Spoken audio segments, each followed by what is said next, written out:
Right, hello everyone, welcome back. So today's video is going to be about William Mackenzie. William Mackenzie is a Liverpool civil engineer who's had a massive impact on the city, but unfortunately, because of this folklore, this myth, this is what he's remembered for, okay? So if you've been to Liverpool by train or left Liverpool by train, you'll have been through one of William Mackenzie's many projects, which was the Edgehill to Rodney Street tunnel. He's the engineer in charge of that. So moving on to William Mackenzie's folklore. He was born in the late 1700s and he's a portly gent. So back then, if you were fat and pasty, that was a sign of wealth. If you were skinny and tanned, that was a sign of being poor. Now, it's the other way around. If you're fat and pasty, it's a sign of being poor. If you're skinny and tanned, it's a sign of being rich. So, the portly gent, and he amassed quite a fortune, if I'm being honest. When he died, his fortune is believed to have been around £300,000 in today's money. That's like 54.5 million, around that area. I've googled it. Yeah, but £300,000, I wouldn't mind having that now. Never mind in the late 1800s, he'll have amassed that fortune. But yeah. But he was renowned to have been a gambler, which again, that is just rumour. And apparently he lost his fortune playing poker. I'll come to that in a minute of how that is probably false. But after he lost his fortune, it's believed he had one more opponent to play, but he had no money.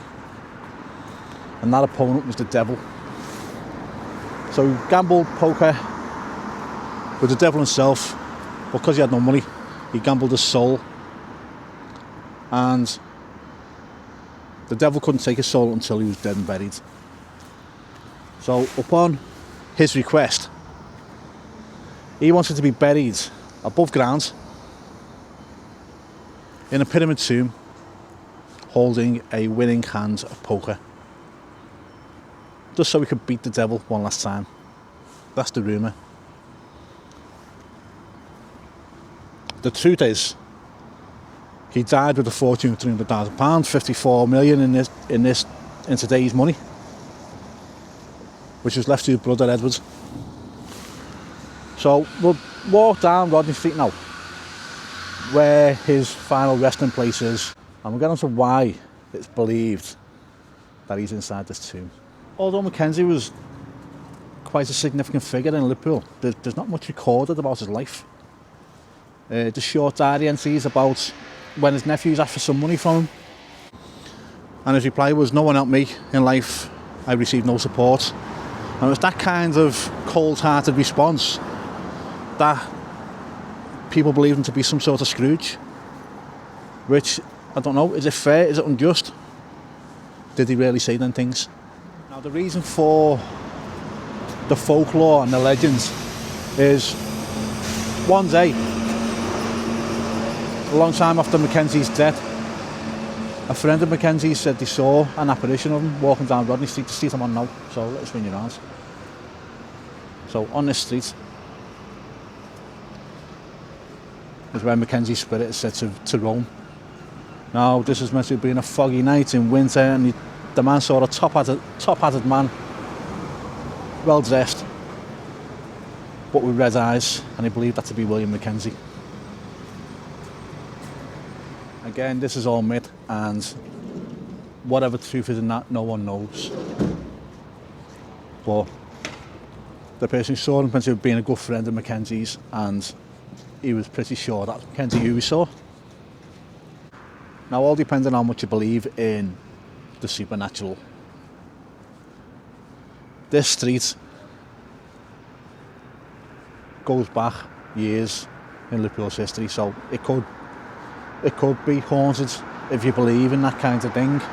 I'm sceptical. I'm not saying I don't believe in it, but I'd love it to be proved to me. I have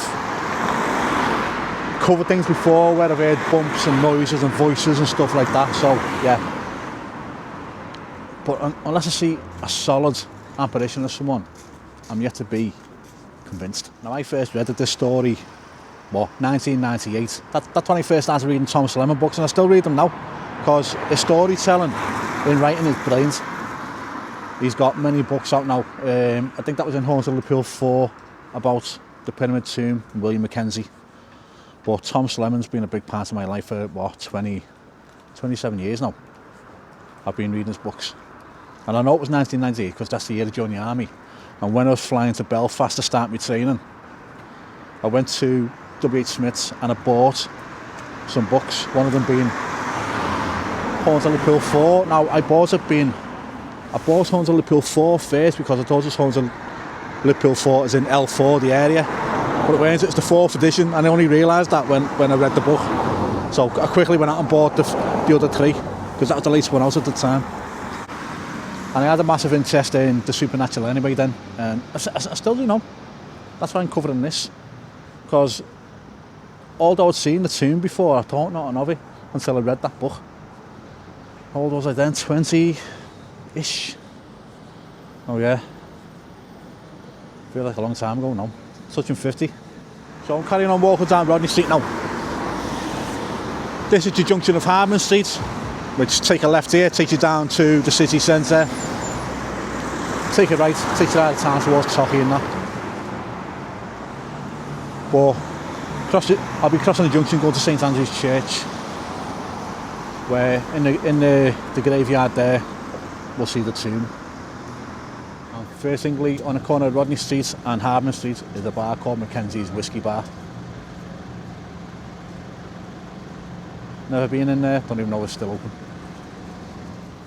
So approaching St Andrew's Church now, we'll get on to the reason why this story is only folklore and myth. Because it's virtually impossible for it to be true. Maybe the apparition of him is not a myth. Maybe that did happen. Maybe his friend did see William Mackenzie walking up and down the street.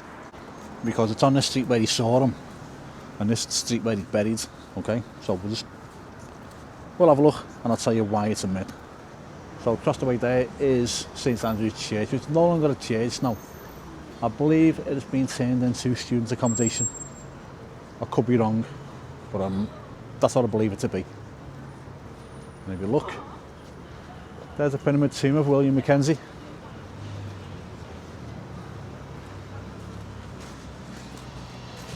And the inscription on the tomb will explain why the whole story is a myth.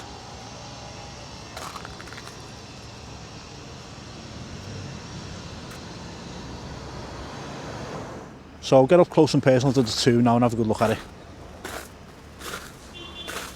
Hear me crunching through the snow here.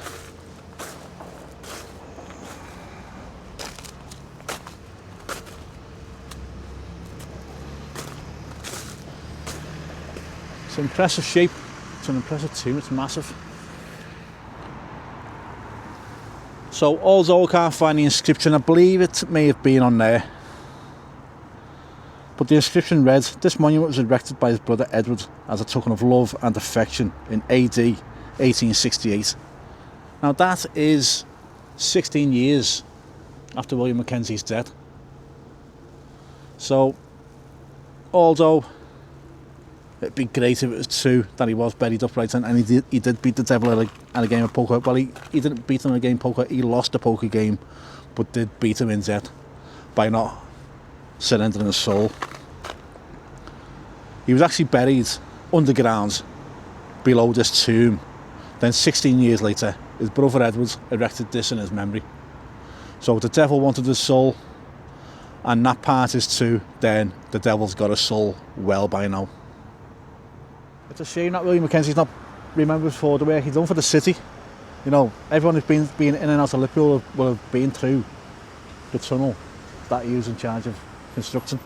He's remembered for being a terrifying apparition, corrupt and wicked, condemned to walk the earth until Judgment Day, which it's a shame because William Mackenzie's done a lot for this city.